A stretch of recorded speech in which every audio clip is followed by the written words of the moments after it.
जैसा कि हम लोग पिछले वीडियो में चर्चा कर चुके थे कि फंडामेंटल फिजिकल क्वांटिटी कौन कौन सा है और फंडामेंटल यूनिट कौन कौन सा है। तो देखिए, mass, length, time, temperature, electric current, luminous intensity, amount of substance, ये सातों के बारे में बताए थे कि ये सातों जो है वो आपका फंडामेंटल फिजिकल क्वांटिटी है। और इसका जो यूनिट है, जैसे मास का किलोग्राम, लेंथ का मीटर, टाइम का सेकेंड, टेम्परेचर का केल्विन, इलेक्ट्रिक करंट का एम्पियर, लुमिनस इंटेंसिटी का कैंडेला और अमाउंट ऑफ सब्सटेंस का मोल। तो ये सब जो है वो फंडामेंटल यूनिट का, तो इसके बारे में चर्चा कर चुके थे। डेफिनेशन एक बार थोड़ा सा देख लीजिए, क्या बताए थे ध्यान से कि those physical quantity, वैसे physical quantity which can be measured directly, जिसे डायरेक्टली मेजर किया जा सकता है उसे हम लोग क्या कहते हैं, फंडामेंटल फिजिकल क्वांटिटी कहते हैं। ये बता चुके थे, मतलब जिससे डायरेक्ट मेजर कर दिया जाता है, मतलब उसमें कभी मीटर पर सेकेंड इस तरह का मतलब डिवाइड वगैरह करके नहीं, डायरेक्ट जिसका मेजरमेंट संभव है, तो उन सभी को हम लोग फंडामेंटल फिजिकल क्वांटिटी कहते हैं। और जो फंडामेंटल फिजिकल क्वांटिटी है, ये जो फंडामेंटल फिजिकल क्वांटिटी है, इसके यूनिट को कहते हैं हम लोग फंडामेंटल यूनिट। नीचे देखिए लिखा हुआ है, the units of fundamental physical quantity are called fundamental unit. उसी को हम लोग क्या कहते हैं, फंडामेंटल यूनिट बोलते हैं। तो यहाँ तक क्लियरेंस हो गया कि फंडामेंटल यूनिट क्या है और फंडामेंटल फिजिकल क्वांटिटी, इसका पहले ही हम वीडियो में चर्चा कर चुके हैं। चलिए आगे हम लोग धीरे धीरे बढ़ते हैं, इसके बारे में तो कर दिए थे कल ही। अब आते हैं और यहाँ पर हम लोग देखते हैं कि सप्लीमेंट्री फिजिकल क्वांटिटी कौन कौन सा है। तो सप्लीमेंट्री फिजिकल क्वांटिटी दो है, कौन कौन है, तो एक है आपका प्लेन एंगल और दूसरा है सॉलिड एंगल। देखिए, प्लेन एंगल जिसको मेजर करते हैं रेडियन में, और एक है सॉलिड एंगल जिसको मेजर करते हैं स्टेरेडियन। तो सिंपली बात है कि प्लेन एंगल क्या है, सॉलिड एंगल क्या है। तो प्लेन एंगल जो हम लोग कॉपी में ड्रॉ करते हैं या किसी दीवार पर ड्रॉ करते हैं, तो उस एंगल को हम लोग क्या कहते हैं, प्लेन एंगल कहते हैं। अब आता है सॉलिड एंगल क्या।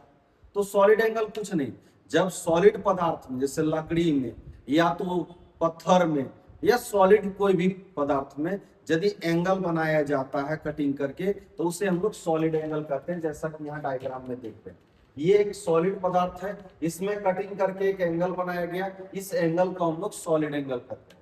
और देखिए, प्लेन एंगल तो एकदम सिंपल, जो थीटा से रिप्रेजेंट किया जाता है। सॉलिड एंगल है वो किससे रिप्रेजेंट किया जाता है, से रिप्रेजेंट किया जाता है। अब जो रेडियन है उसको शॉर्टकट में RAD लिखते हैं, और स्टेरेडियन को हम लोग शॉर्टकट में SR लिखते हैं, जैसा कि यहाँ दिख रहा है। तो दो सप्लीमेंट्री फिजिकल क्वांटिटी कौन कौन है, तो एक आपका हो गया प्लेन एंगल, जो कहीं भी हम लोग सिंपल कॉपी वगैरह में ड्रॉ करते हैं, और एक हो गया सॉलिड एंगल, जो सॉलिड पदार्थ में कटिंग करके एंगल, यदि उसमें एंगल का शेप देते हैं तो उस एंगल को सॉलिड एंगल कहते हैं। सॉलिड एंगल का जो SI यूनिट है वो स्टेरेडियन है, उसको SR से रिप्रेजेंट करते हैं। और प्लेन एंगल का जो है वो रेडियन है, जिसको RAD से रिप्रेजेंट करते हैं। और आपका प्लेन एंगल को थीटा से रिप्रेजेंटेशन किया जाता है और सॉलिड एंगल को ओम से रिप्रेजेंट किया जाता है। तो आप समझ गए होंगे कि प्लेन एंगल क्या है, सॉलिड एंगल क्या है, और उन दोनों का यूनिट क्या है, और ये कैसा फिजिकल क्वांटिटी, ये सप्लीमेंट्री फिजिकल क्वांटिटी के अंतर्गत आता है। तो क्लियर है, अपना देखते जाइए एक करके। इसके डायग्राम को एकदम ऐसे करके क्रॉस करके भी बना सकते थे। ये आपका कौन सा एंगल है, सॉलिड एंगल है। चलिए नेक्स्ट हम लोग देखते हैं, इसमें आगे बढ़ते चलते हैं। चूंकि क्या है, जैसे पिछला चीज यदि आपको नहीं पता होता है तो उससे क्या होता है, आगे पढ़ने में परेशानी होती है। इसलिए हम कोशिश कर रहे हैं कि वो सब चीज को एक करके थोड़ा सा डील कर दे, जिससे आप क्लास में बैठे तो आप क्या करें, हर चीज को समझ सके। भले क्लास थोड़ा सा आगे बढ़े, लेकिन आपको सब कुछ समझ में आना चाहिए। आइए, अब आता है derived physical quantity. Derived physical quantity का हिंदी क्या है, व्युत्पन्न। क्या है, व्युत्पन्न भौतिक राशि। तो डेराइव्ड फिजिकल क्वांटिटी है क्या, ये बताइए। तो डेराइव्ड फिजिकल क्वांटिटी जिसको डायरेक्टली मेजर नहीं किया जा सकता है, बल्कि फंडामेंटल फिजिकल क्वांटिटी के गुना या भागा करने पर जो फिजिकल क्वांटिटी आपको प्राप्त होता है, उसे हम लोग डेराइव्ड फिजिकल क्वांटिटी कहते हैं। क्या बता रहे हैं ध्यान से, जिससे फंडामेंटल का मेजरमेंट डायरेक्ट था, डेराइव्ड का मेजरमेंट डायरेक्ट नहीं। डेराइव्ड का मेजरमेंट जो होगा वो फंडामेंटल के या तो मल्टीप्लीकेशन करने से या डिवीजन करने से मिलता है। किसको मल्टीप्लीकेशन और डिवीजन करेंगे, दो फंडामेंटल, दो या तीन या चार जैसे 7 फंडामेंटल है, उसमें या तो 2 को मल्टीप्लाई करके या 3 को मल्टीप्लाई करके या एक को ही 2 बार मल्टीप्लाई करके जो आपको फिजिकल क्वांटिटी मिलता है उसे हम लोग कहते हैं डेराइव्ड फिजिकल क्वांटिटी। जैसे कि स्पीड हो गया, आपका एक्सेलरेशन हो गया, फोर्स हो गया, ऐसे बहुत सारे फिजिकल क्वांटिटी है, तो उन सभी को हम लोग क्या कहते हैं, डेराइव्ड फिजिकल क्वांटिटी कहते हैं। जैसे देखिए आपका एकदम सिंपल डेफिनेशन लिखा हुआ है, क्या लिखा हुआ है ध्यान से देखिए, लिखा हुआ है कि those physical quantities which can be measured indirectly. देखिए यहाँ क्या लिखा हुआ है, indirectly. Those physical quantities which can be measured indirectly, जिससे इनडायरेक्टली मेजर किया जाता है उसे हम लोग क्या कहते हैं, डेराइव्ड फिजिकल क्वांटिटी कहते हैं। अब ये डायरेक्ट फिजिकल और इनडायरेक्टली का मतलब क्या है?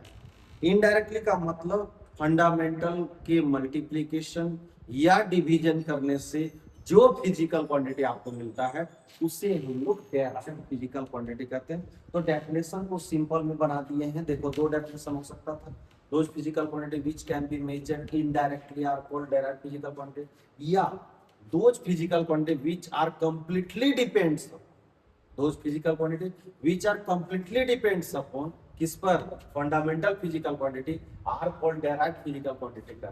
चलिए क्लियर हो गया। अब बताइए कि वह कौन कौन सा है, तो स्पीड है, वेलोसिटी है, फोर्स है, वर्क डन है। चलिए समझते हैं कि ये सब डेराइव क्यों। तो आइए सबसे पहले हम लोग समझते हैं स्पीड को। स्पीड बराबर होता है डिस्टेंस अपॉन टाइम।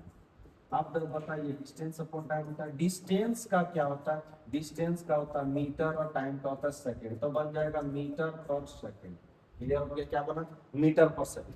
अब बताइए जो स्पीड बना है वो मीटर और सेकंड से बना हुआ है डिवीजन करने से। इसका मतलब कोई स्पेशल आया क्या, वही 7 में से ही कोई आ रहा है, या तो मीटर या सेकंड। तो जो कंप्लीटली डिपेंड्स कर रहा है फंडामेंटल पर उसी को तो कहते हैं डायरेक्ट फिजिकल क्वांटिटी। चलिए अब थोड़ा सा देखते हैं फोर्स के बारे में।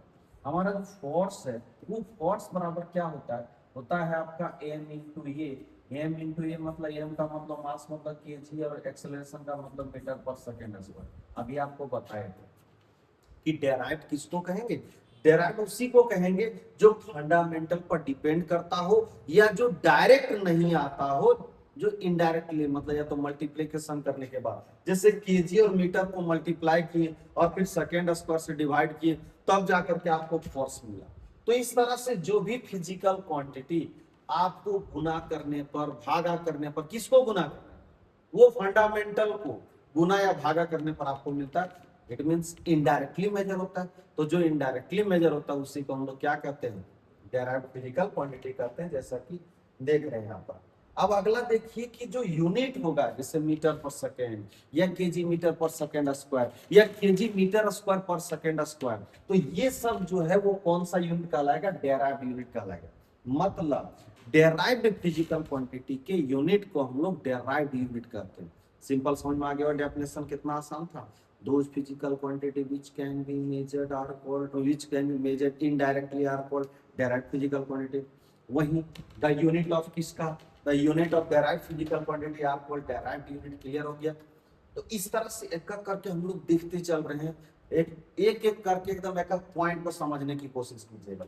बहुत ज्यादा हिंदी नहीं कर सकते हैं, ज्यादा करेंगे क्या होगा, उस टर्म से आप भटक जाएंगे, इसलिए बढ़िया से चीजों को समझते जाइए केवल। चलिए अब आता है यहाँ पर लिखा हुआ देखिए कि राइट द कैरेक्टरिस्टिक्स ऑफ ये स्टैंडर्ड यूनिट। मतलब आप प्रॉपर्टीज बताइए कि कोई स्टैंडर्ड यूनिट बनेगा उसका क्या फीचर्स होना चाहिए। तो सबसे पहले it should be well defined, ये अच्छी तरह से परिभाषित होना चाहिए।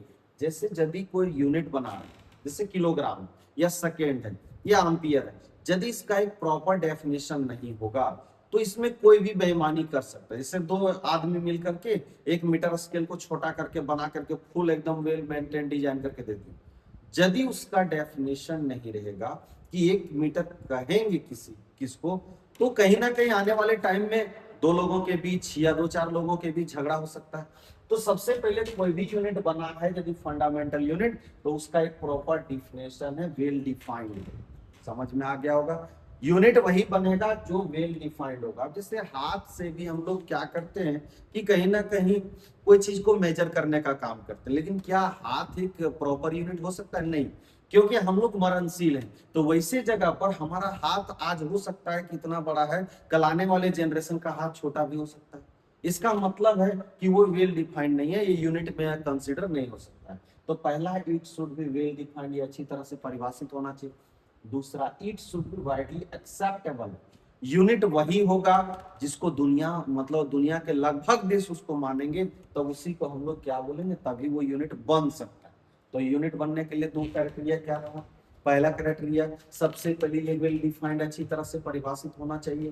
दूसरा क्या होना चाहिए, इसको दुनिया के द्वारा अपनाया गया होना चाहिए, मतलब दुनिया उस चीज को मानती हो, जैसे मीटर है, किलोग्राम है, सेकेंड है, इन चीजों को पूरा वर्ल्ड मानता है। अर्थात कह सकते हैं कि वो एक प्रकार का यूनिट हो सकता है, ऐसा यूनिट हो सकता है। अब अगला, it should not change with time place. देखिए ये समय के साथ, स्थान के साथ, टेम्परेचर के साथ, प्रेशर के साथ चेंज नहीं होना चाहिए। मतलब यूनिट उसी को बोल सकते हैं जो समय के साथ, स्थान के साथ चेंज ना हो जाए। जैसे 1 किलोग्राम आप चावल झारखंड में लीजिए, या तो 1 किलोग्राम चावल आप कश्मीर में लीजिए, या 1 किलोग्राम चावल आप जाकर के राजस्थान में लीजिए, तीनों जगह का टेम्परेचर और क्लाइमेट अलग अलग है। तो क्लाइमेट और टेम्परेचर अलग होने के बाद भी आपको जो चावल का मात्रा मिलेगा वो तीनों जगह समान मिलेगा। दैट इज समय के साथ, प्लेस के साथ ये सब बदलना नहीं चाहिए। वही लिखा, it should not change with time, place, temperature, pressure इत्यादि। अब अगला है it should be proper size. सबसे पहले ये दो चीजों में प्रॉपर साइज का होना चाहिए। एक, लिखने में बहुत बड़ा नहीं होना चाहिए क्योंकि लिखने में आपको दिक्कत होगा, और दूसरा इतना बड़ा भी यूनिट मत बनाओ जिसको कैरी करने में, एक स्थान से दूसरे स्थान तक ले जाने में, जैसे आप मीटर स्केल, तो एक सिंपल इतना बड़ा होता है लगभग, किलोग्राम एक छोटा सा चीज है। अब यदि यूनिट को बहुत बड़ा बना दिया जाएगा तो उस स्टैंडर्ड को ढोने में, जैसे मीटर स्केल के स्टैंडर्ड को ढोने में, किलोग्राम के स्टैंडर्ड को ढोने में, एक स्थान से दूसरे स्थान तक ले जाने में परेशानी होगा। इसका मतलब है कहीं ना कहीं जो हमारा यूनिट होना चाहिए वो क्या होना चाहिए, प्रॉपर साइज का होना चाहिए। क्या क्या रहा 4 फीचर्स में, तो फीचर्स पहला वेल डिफाइंड होना चाहिए, दूसरा नंबर वाइडली एक्सेप्टेबल, विश्व के द्वारा अपनाया गया होना चाहिए, तीसरा नंबर क्या बताएं कि यह जो है समय, स्थान, टेम्परेचर, प्रेशर पर चेंज नहीं होना चाहिए, और चौथा नंबर क्या होना चाहिए कि इसका साइज प्रॉपर होना चाहिए। तो कोई भी यूनिट जब बनेगा ऐसा यूनिट, तो उसमें ये सभी फीचर्स मौजूद होना चाहिए, तभी उसको हम लोग ऐसा यूनिट बोल सकते हैं।